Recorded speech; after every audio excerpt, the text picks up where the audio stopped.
So I don't get to travel that much, but every time I travel, I have this pet peeve of having to go through security through the airports. The pet peeve is not the waiting. The pet peeve is, especially at JFK, you don't know how long it's going to take to get through. Because you get there and there's a mass of people coming in from 4 or 5 different entry points. And they're all being kind of funneled to this place where there's that guy who checks your identification and your boarding pass from TSA. But the problem is, you're in line, and this has happened to me several times. You're in line and you can track, there's about, this many people in front of me. And right in the middle of it, they come in and they change the dividers on you. And so you had an idea of how long it was going to take, but now everything has changed. And you're looking over there, and now your line is twice as long. And you're like, wait a minute.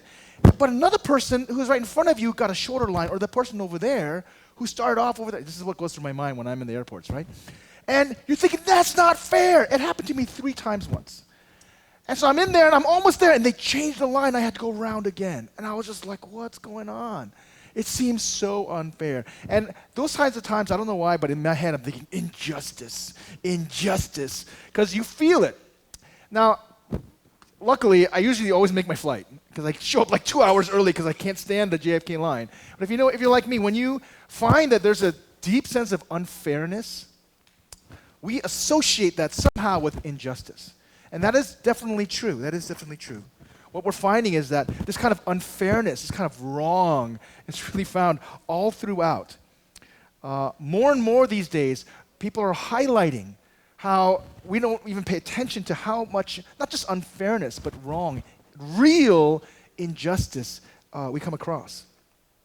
This one guy named Harvey Weinstein was doing this his whole career, and he was sexually assaulting and harassing women, and he was getting away with it until people finally began to track that he's been doing this, and they're actually overnight, all these people signed on to this hashtag, this happened to me too. Not just Harvey Weinstein, but this happened to me too. And that Me Too hashtag just went viral. 200,000 women, many of them shared for the very first time what they had experienced. The injustice of being groped, being attacked by these men, and not only denying it, but having no resolution whatsoever. Thank you. The injustice of even having guns at school that are causing incredible damage. This is the Parkland student, David Hogg, by the way, who he's standing up and he's crying out and he's speaking out because he has no voice. He can't even vote. But finding that as you point out, as you voice, as you stand up, things can move. We're finding that this generation is all the more aware of the need to call out injustice and the cry for justice. Hashtag advocacy is a word that's come into play. We don't even know if this works yet, but there's this hunger to actually see these kinds of, not just social ills, but these wrongs no longer happen. There are new careers of people who are social entrepreneurs who see something wrong and see a need and step into that place as not only a volunteer activity, but actually as a calling. If you look at the kinds of organizations that are around that are advocating and seeking social justice, human rights, animal rights, environmental causes, you go from an experience of, I feel such unfairness at the airport, to just being overwhelmed by the amount of injustice in the world. And if you're like me, I see all of this, I'm aware of all this, I don't know what to do. I know that I have a part to play in trying to seek justice, but there's just so much that needs to get fixed. And it feels like there's so little we really can do. There's so much in the way. So when we think of the word justice, sometimes we are caught up in the legal realm, or we're caught up in the sense of being overwhelmed, or caught up in our own sense of unfairness, but don't really know what we can do. And very rarely do we actually associate this, do we connect this with the very gospel. That Christ died an unjust death on our part, for us. But that in experiencing him and the grace and the love that we receive from him, and being brought into, he died didn't just to forgive us, but actually he died to bring in a whole new kingdom, a kingdom of justice and righteousness. The gospel actually has a huge part to play in how we begin to seek justice. It defines what justice is. It's not sometimes what we think it is. There's a gospel way of understanding justice and pursuing it. And that's what we're going to talk about today. We're in the 7th session of our 8th session series, where now we're going to try to investigate a little. What does it mean to seek kingdom through the lens of seeking justice? That the very nature, the very identity of who we are as the people of God are to be a people for others. So when you think of justice, I often think of justice in legal terms. Courtroom, lawyers, policemen, and so on and so forth. That there are laws that if you break, then there are consequences thereof. That in fact, even if you do a certain person wrong, there is a punishment that comes into place. A lot of times when somebody experiences a harm or a wrong, they don't feel like justice has been done until the perpetrator has been punished. I don't know if you think of justice that way. Fairness, and if there's something broken in that where you've been harmed or there's not a fair practice, then that person has to be somehow punished, and then justice has been done. But actually, when we look at the word justice, and when we pay attention to it, we find actually it's different. It's not the same context. In fact, sorry, the fonts didn't work out. I thought I fixed it. Yeah. But in fact, the word for justice and the word for righteousness revolves around the idea of shalom. And this might help us to understand how the gospel sees justice. Okay? Shalom is the word that describes profound, perfect, holistic peace. That everything in the world, in relation to you, in relation to others, and the world itself, is right. Okay? So somebody who has a shalom in his body, and that's not me because I'm getting older and everything's breaking down, but everything works perfectly. Okay? There's no hurt, there's no pain, and your body is just right. Have you ever had days like that? Wow, the world's different, isn't it? When a relationship with your spouse or with your friend, every part of that relationship is just so right. The joy, the sense of fulfillment, okay? That you're so deeply connected, okay? Can you imagine that if every part of your world, of your life, and the world itself, the very cosmos is just as it was meant to be? There's joy, fulfillment, delight in everything. That's the word for shalom. This is in some ways the word that describes what heaven's going to be like. Yeah. All of our relationship with God and others. And so justice is not seen as, hey, how do I fix what is unfair by punishing somebody who did something wrong to me? But in fact, justice is seen as, how do we get to shalom?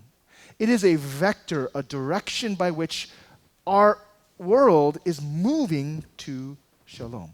Our relationships are moving to shalom. Our cities are moving to shalom. You've heard that word righteousness, and it sounds kind of like a religious word. But that word righteousness can be understood as, what if you never had any wrong? What if there was shalom? Okay? That would describe, and that shalom happens and is sustained because the way that people relate is right. So these words, justice and righteousness in the Old Testament, they relate to each other. Because there is no righteousness, because there is no shalom, justice has to bring you there. And in God's kingdom, because righteousness is so valued and it's lived, you don't need justice anymore because you have shalom. That's a different picture, isn't it, of what justice should be.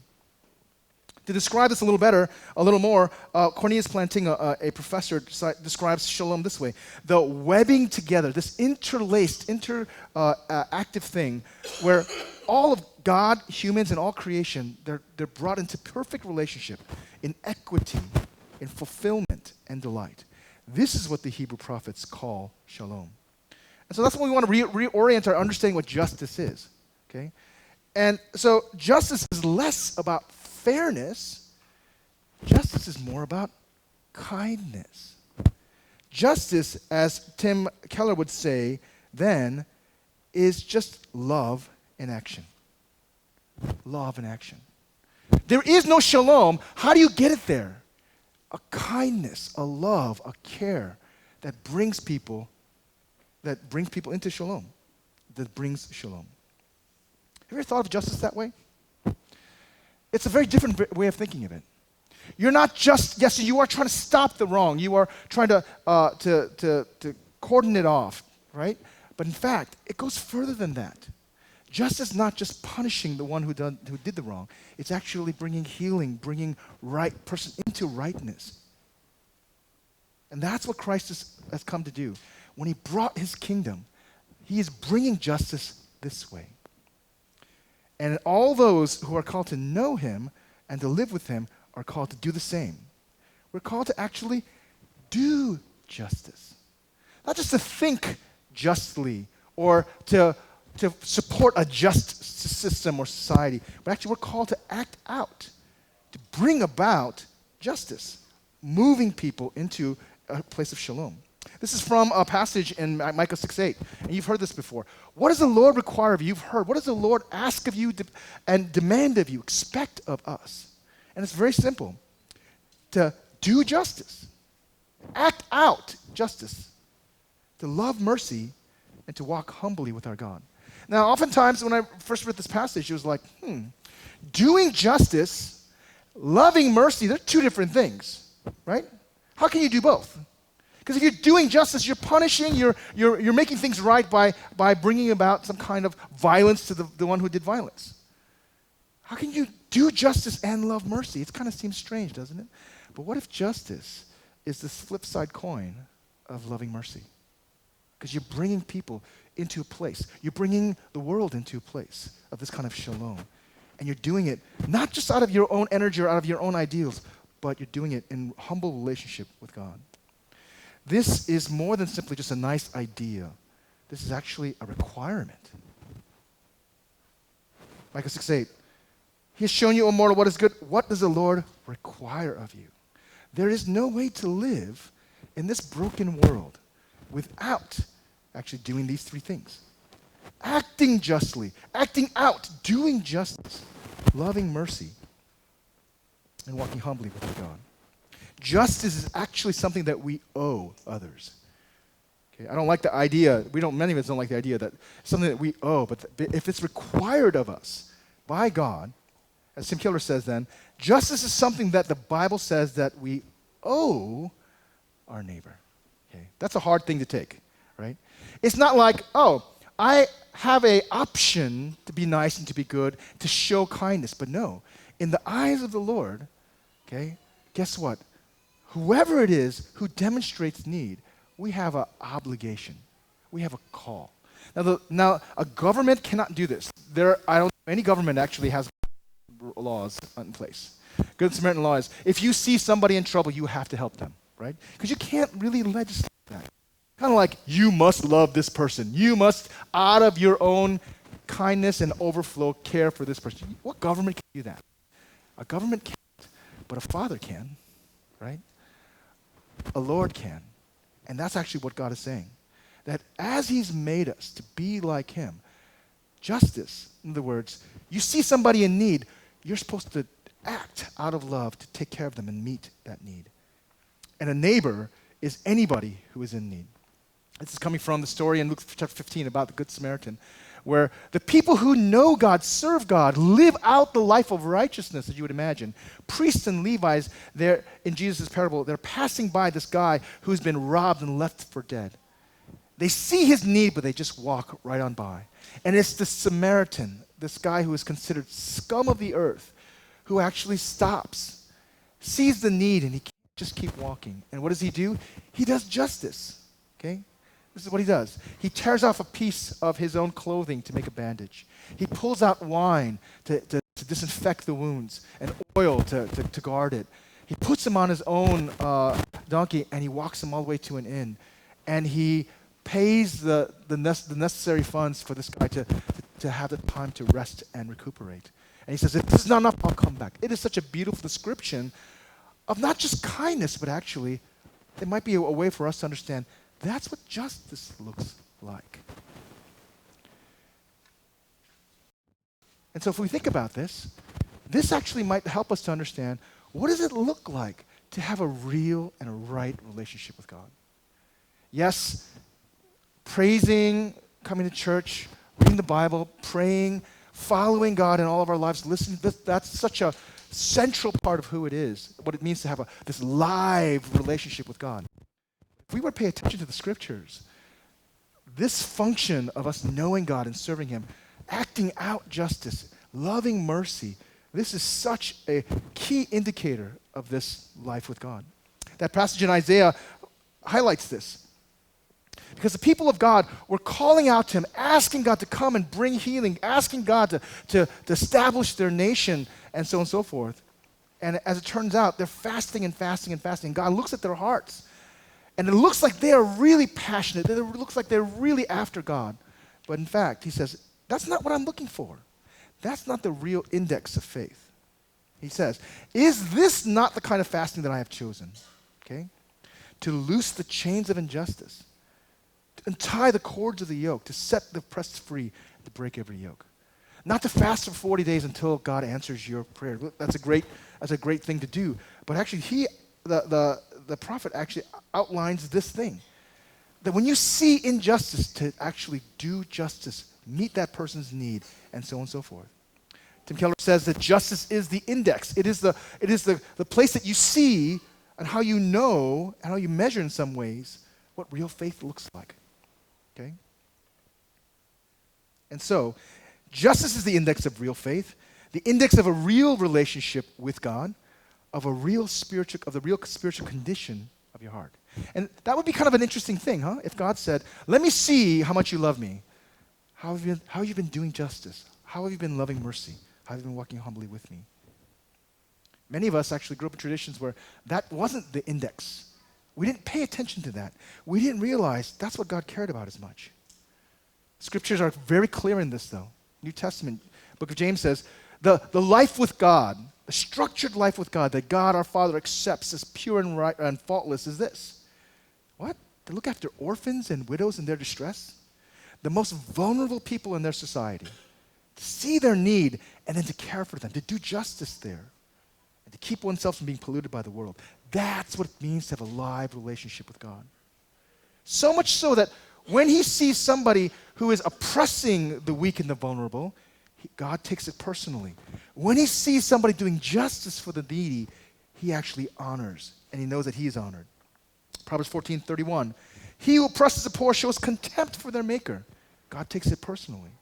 But whoever is kind to the needy honors God. Okay? Whoever is kind to the poor lends to the Lord.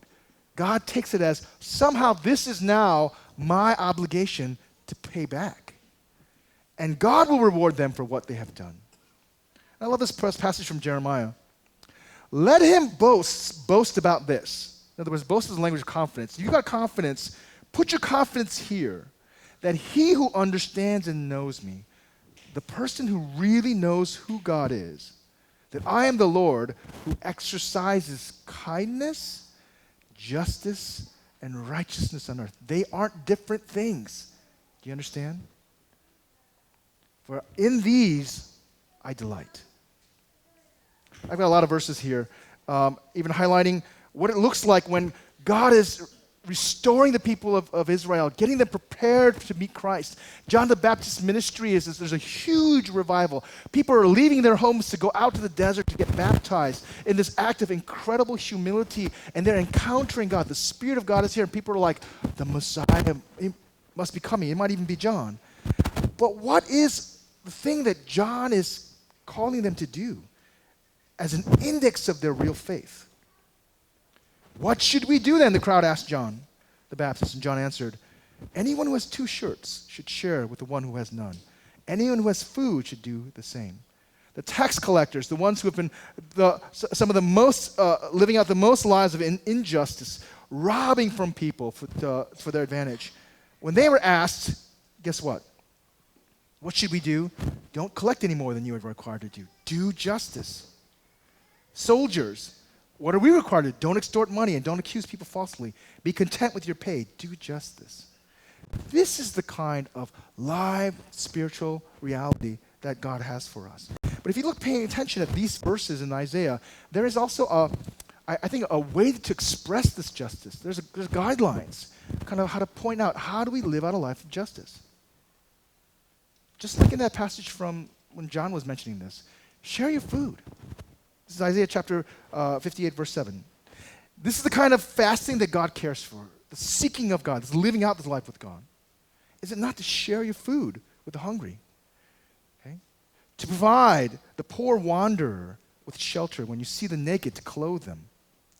Isn't that interesting? Share food, provide shelter, okay, clothe the naked.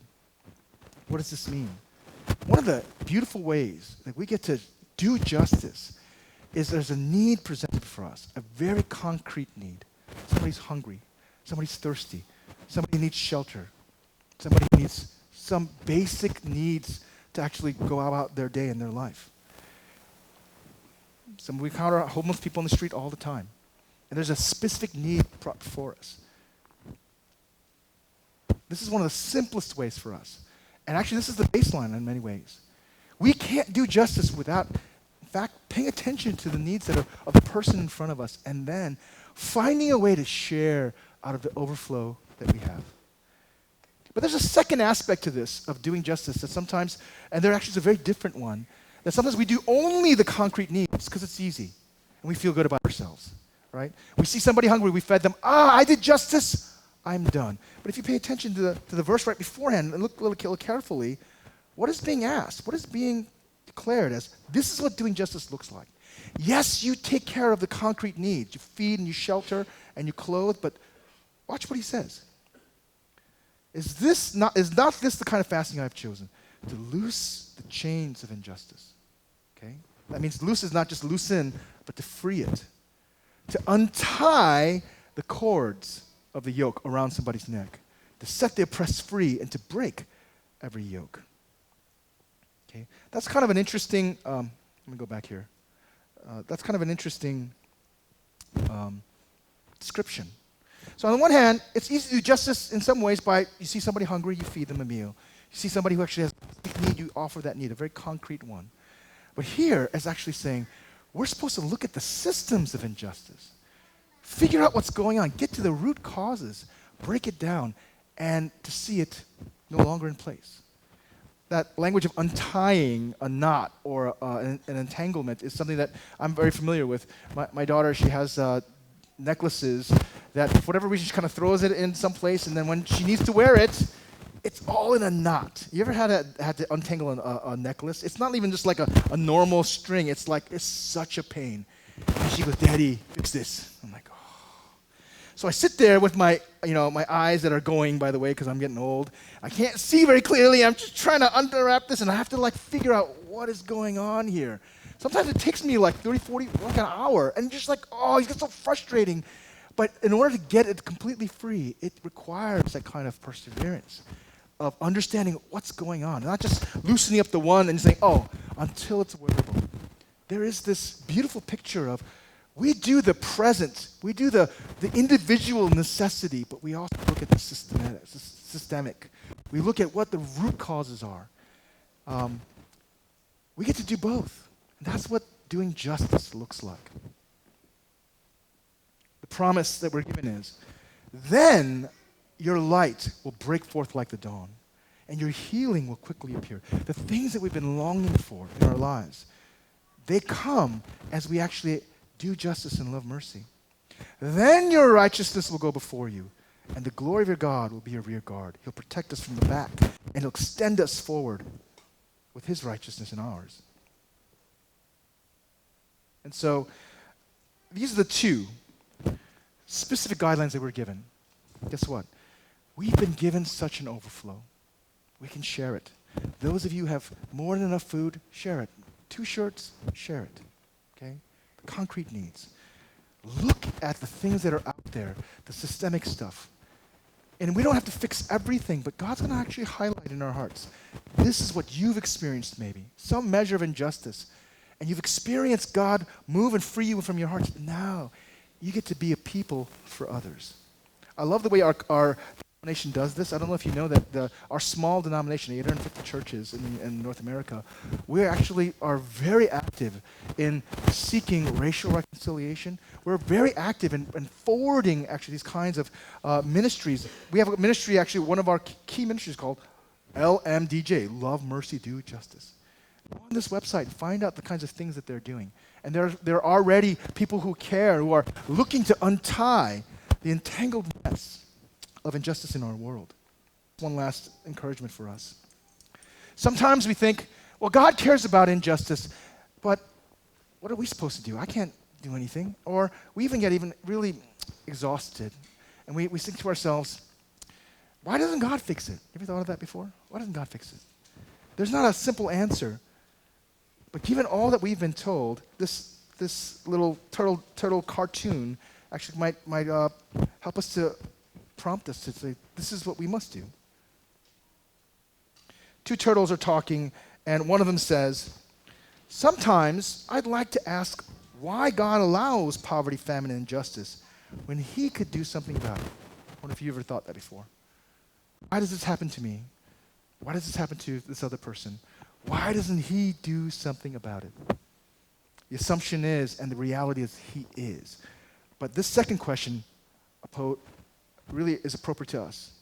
The other turtle says, I'm afraid he might ask me the same question. Why is it that there's all this oppression and injustice around, and you didn't do anything about it? Would you bow your heads with me and begin to pray?